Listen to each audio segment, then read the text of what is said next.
Tiger. चोर चोर अभिनव पकड़ो, अभिनव पकड़ो चोर। अरे, कैसे नाकारे हो तुम? कुछ तो करो, भागो पीछे। अनन्या वो तुमसे कुछ नहीं होगा, प्लीज कोई पकड़ो चोर।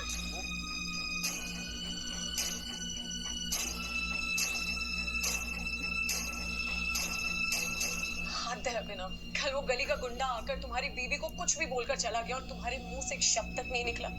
और आज ये तुम्हें जरा सा भी अंदाजा है कि वो फोन मेरे लिए कितना इंपॉर्टेंट है। You know what? लानत है तुम जैसे पति पर।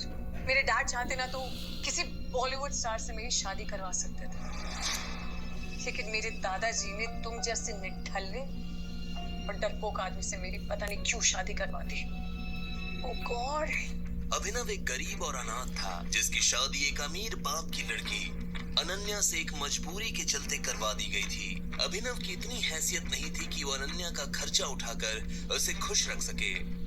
अभिनव की ससुराल में रत्ती भर भी इज्जत नहीं की जाती थी। अभिनव नौकरों की भी खरी खोटी सुनता था। अरे ओ घर जावाई, अभी अभी पोछा हुआ है और तू चप्पल पहन के ऐसे आ रहा है जैसे कि तेरे बाप का घर हो। सॉरी, मैंने ध्यान नहीं दिया। पर आपकी हिम्मत कैसी हुई मेरे पापा के बारे में कुछ भी बोलने की? इतना ही बड़े बाप का औलाद है तो तू घर जावाई बनकर यहाँ अनन्या बेबी के टुकड़ों पे क्यों पड़ रहा है? बोल।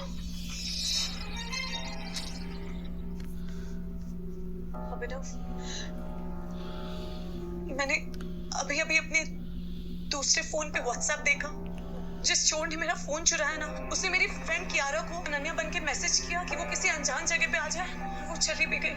अभिनव, मुझे बहुत डर लगा कि उसके साथ कुछ उल्टा सीधा ना हो जाए। ये सुनते ही अपने कमरे में बैठी अनन्या की माँ शर्मिला वहाँ आ गई और बोली, अनन्या, मैं ये क्या सुन रही हूँ? तुम्हारा मोबाइल चोरी हो गया है? अरे अभी आधे घंटे पहले ही तुम्हारे मोबाइल से मुझे मैसेज आया था कि एक नंबर पे 10 लाख रुपए ट्रांसफर कर दो, और मैंने कर भी दिया है। आपने क्यों किया ट्रांसफर? बेटा, भगवान। ये सुनते ही जैसे अनन्या का गला सूख गया। अनन्या को इस वक्त सिर्फ एक ही डर लग रहा था कि वो चोर उसकी फ्रेंड कियारा को कुछ कर न दे। अब ना तुम मेरे साथ थे ना उस वक्त, अगर रत्ती भर में तुमने हिम्मत दिखाई होती तो वो चोर पकड़ा जाता।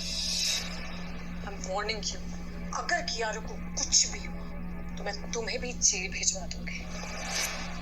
तुम जैसे पति के साथ मुझे जरा सा भी जाने का मौका देगा।